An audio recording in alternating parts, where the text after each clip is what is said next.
The tragic, true, horrific story of the incest murders. Okay, you said that he told you he killed his baby. Okay, ma'am, listen to me. What's your name? In 1995, Stephen Plattle, in his early 20s from New York, groomed an underage girl from San Antonio, Texas. Alyssa Garcia was only 15 years old at the time. They met over the internet, and shortly after, Stephen decided to travel to Texas to meet with Alyssa. But for some odd reason, both parents on both sides didn't really seem to care of the big age difference and the fact that she was just a child.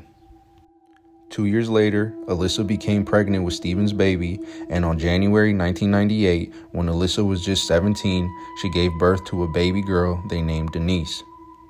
Allegedly, Alyssa would witness Stephen physically abuse her daughter. She claimed he would pinch her so hard he would leave her bruises all over, and would even trap the baby in a cooler and diabolically wait until there was hardly any oxygen left before releasing her.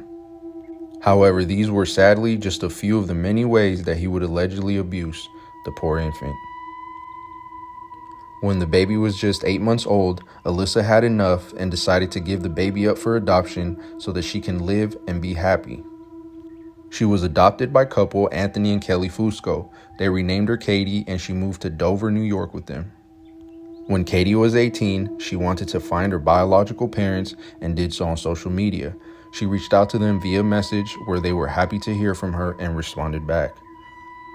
They went back and forth for a while until Katie decided she didn't want to go to an art school anymore and instead decided to move to Henrico, Virginia with her biological parents, Stephen and Alyssa. But Stephen's behavior began to instantly change when Katie arrived and he would be around her. Alyssa claims he tried to start looking younger and shaved his facial hair and even changed his whole wardrobe. Everything took a drastic turn when Stephen, 40 years old at the time, started sleeping on the floor of Katie's bedroom. When confronted by Alyssa, he would get defensive and storm off. In 2016, unaware of the disturbing relationship, Alyssa moved out and filed for divorce, and filed for the split custody of their 2 younger girls that they had together. It wouldn't be until that following May of 2017 that Alyssa became aware of the disturbing relationship between her ex-husband and both their daughter, and went to the police for incest. But authorities only interviewed Stephen's 2 younger daughters and did nothing.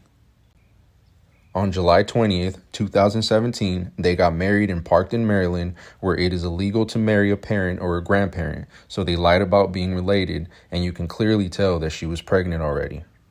Stephen's mother, Grace, which would be Katie's grandmother and mother-in-law at the same time at this point, and Katie's adoptive parents, Anthony and Kelly Fusco, attended the wedding and they were present. Weirdly enough, they can be seen smiling and laughing and enjoying their time in many disturbing photos of the evening. On September 1st, 2017, Katie gave birth to a baby boy who they named Bennett.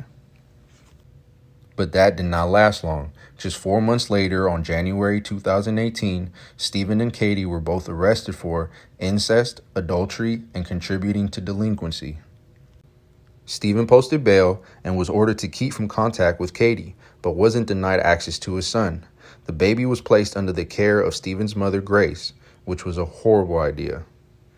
Katie moved back with her adoptive parents in New York and called Stephen and told him that it was over, which he did not take very well, and that's when everything took a very, very devastating turn.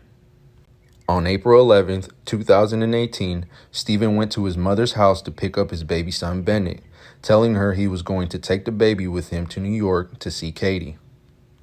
But what happens next is very chilling and disturbing, and discretion is advised.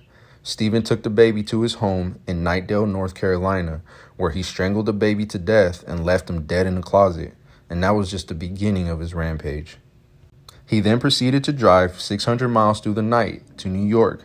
He arrived at the Fusco home early that morning and stalked the family in his blue minivan, knowing their routines and knowing that they were going to Katie's adoptive grandparents in Connecticut.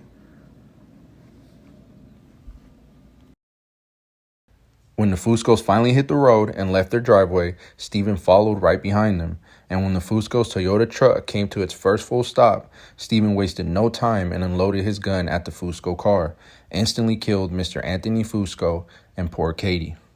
A local fireman witnessed a horrific shooting and immediately called 911. He described to them Stephen, the car he was driving, and in what direction he headed towards. But when they finally found Stephen's car 5 miles from the crime scene, which was still running, they found Stephen's lifeless body. He had committed suicide and shot himself with the same gun. This is just one of those unfortunate, devastating stories that you kind of wish you never heard, and just gives you the ultimate chills. But I hope baby Bennett, Katie, and Anthony Fusco rest in peace. This story was brought to you by CrimeTvDez. If you're like me and are interested in true horrific stories, please be sure to click that follow button.